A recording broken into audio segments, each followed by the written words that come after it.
Romanian deadlift, barbell. The Romanian deadlift, RDL, is a hip hinge exercise that targets the hamstrings and gluteus maximus by emphasizing a deep stretch at the bottom of the movement.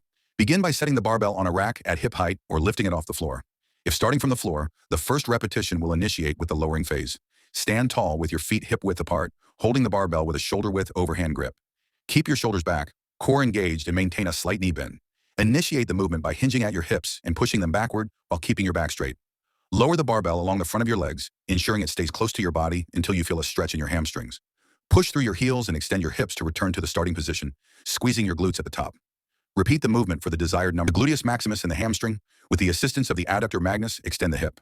The quadriceps femoris stabilize the knees. The erector spinae stabilizes the spine throughout the movement.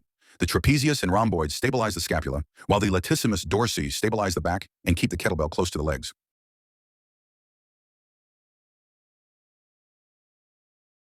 The eccentrics phase results in an accumulation of kinetic energy that results in greater force production and elastic energy. The rapid stretching of the posterior chain muscles, in blue, in the eccentric phase, down, causes sensory muscle spindles to activate. In order to protect the muscle from being overstretched, the message that the muscles are being lengthened is sent to the spinal cord, which causes the spinal cord to act by contracting the muscle that is being stretched and inhibiting the contraction of the antagonist muscles. The faster the muscle is stretched eccentrically, the greater the force will be on the following centric contraction. Keep the back straight. The movement is through the hip joint, hip hinge, and not through the spine. The latissimus dorsi in brown pushes the bar back.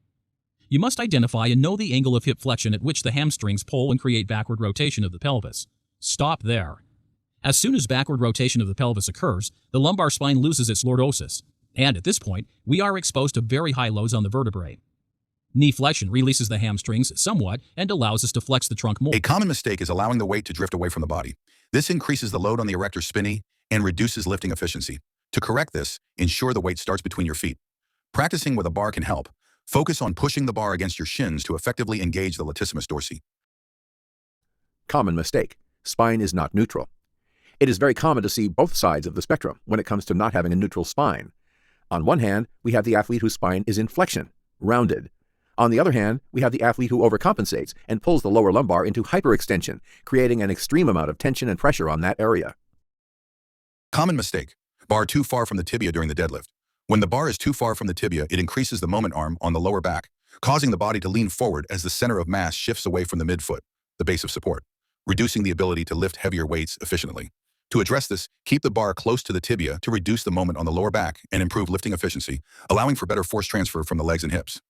Common mistake. Poor starting position with shoulders behind the bar. Starting with the shoulders behind the bar places the body in a squat-like position instead of a proper deadlift stance. This causes the hips to rise before the bar moves and the shoulders to shift forward as the body corrects its position, wasting energy and reducing efficiency from the very beginning. To correct this, ensure that the shoulders are over the bar at the start, with the weight centered over the midfoot, not on the heels. This will help engage the posterior chain from the beginning and allow the hips to move in line with the bar, creating a more efficient and stable starting position for the lift.